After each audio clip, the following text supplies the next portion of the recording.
Honorable député, Monsieur Ousmane Sonko, mi salminima calminali ɓurɗi teddude e calminali l'islam.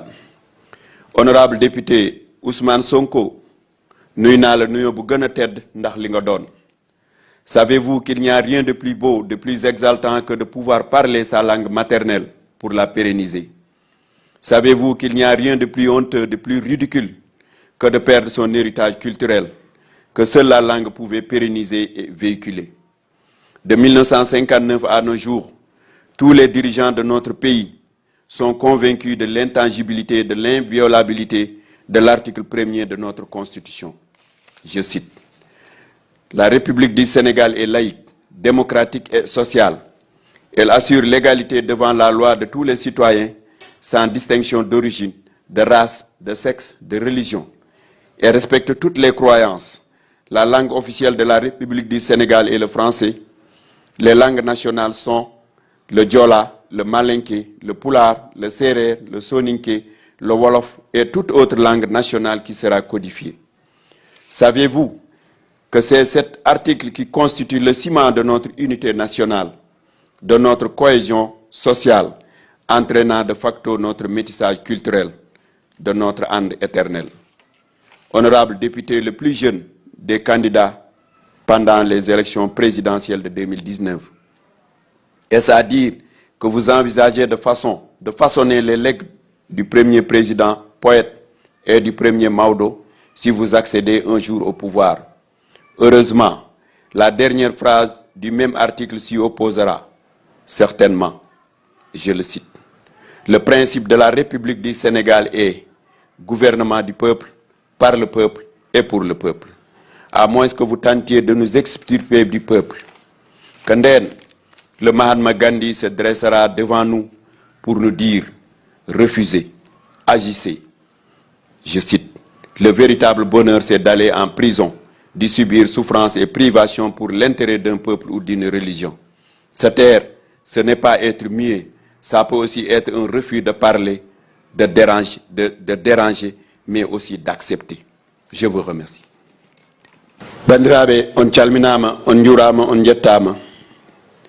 En gari ɗo noon wona jabandirde ko haalande walla tintinde o mo ganduɗa ka woni honorable député Ousmane Sonko, ko tintinde ɗum tan wonde en tini haala ko tintinde ɗum tan wonde en nani haala ko tintinde ɗum tan wonde en keeɓi haala ko.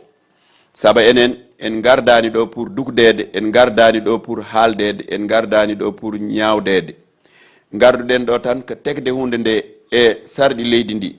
Saabu enen fof heɗen gandi gila 1959 constitution ji joyi ndewi ɗo, ha hen constitution goto meeɗa change l'aspect intangible premier article mbo constitution de leydi ndi. Saabu premier article constitution de leydi ndi gilay Senghor, gilay Mamadou Dia, gilay Lamine Gueye en, gilay mawɓe ɓe ganduɗa cuddima leppi leydi goppadi en hande teddungal. Oɗo article mbo ganduɗa ɓe mbi ko mbo article intangible.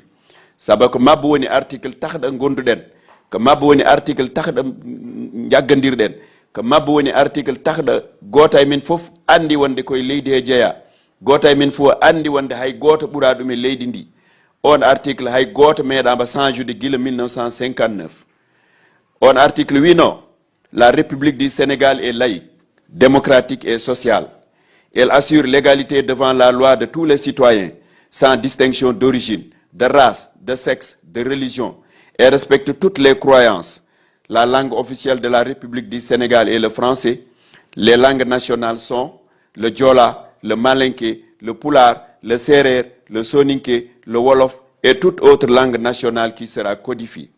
Ɗum woni article 1er o président Senghor wonde Mamadou Dia en e dendagal hilifaɓe tedduɓe wonnoɓe ɗo e leydi ndi goppiri leydi ndi. Gila nden koye ɗum mahiɗen, gila nden en ganda oɗo ko woni, gila nden en ƴeewani oɗo ɗo immi, gila nden heɗen ndeeƴi, gila nden heɗen gondi.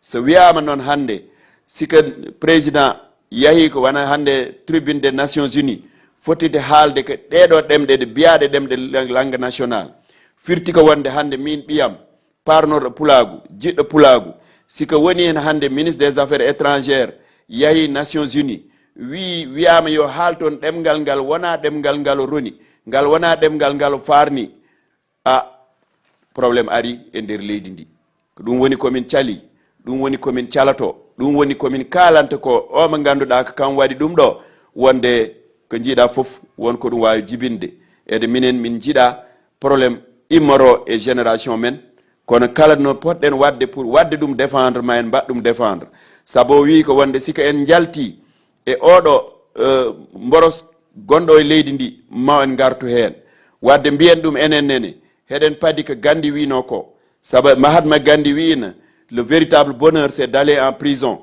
de subir souffrance et privation pour l'intérêt d'un peuple ou d'une religion wadde kala ko jarani ɗum hino foti en jarande saabu en potani taniraɓe men babiraɓe men gota constitution ɗum deƴna leydi ndi ɗum wona jaam gila nden heɗen guuri heɗen celli heɗen innodira ɓiɓɓe hakkude men e jolfuɓe hakkude men e sereraɓe hakkude men e jaagoji hay probléme goto meeɗa hen won hande taweɗen ko ɗum ittate tawa ɗum jaranani en pittali men saabu mayde sa maayi tawayat Tidiane An sa maayi a tawayat Cheikh Oumar Ba sa maayi a tawayat Tafsir Djiggu wadde sa maayi ma tawa Yero Doro Diallo en walla tawaya kala mo ganduɗa ko maayo wana min hande komi maayo kono maayde e dow teddungal ɓuuri maayde e dow gacce saabu en goppirtake meslal ngal heɗen jaɓa hangal itte tawa en maayani on jarama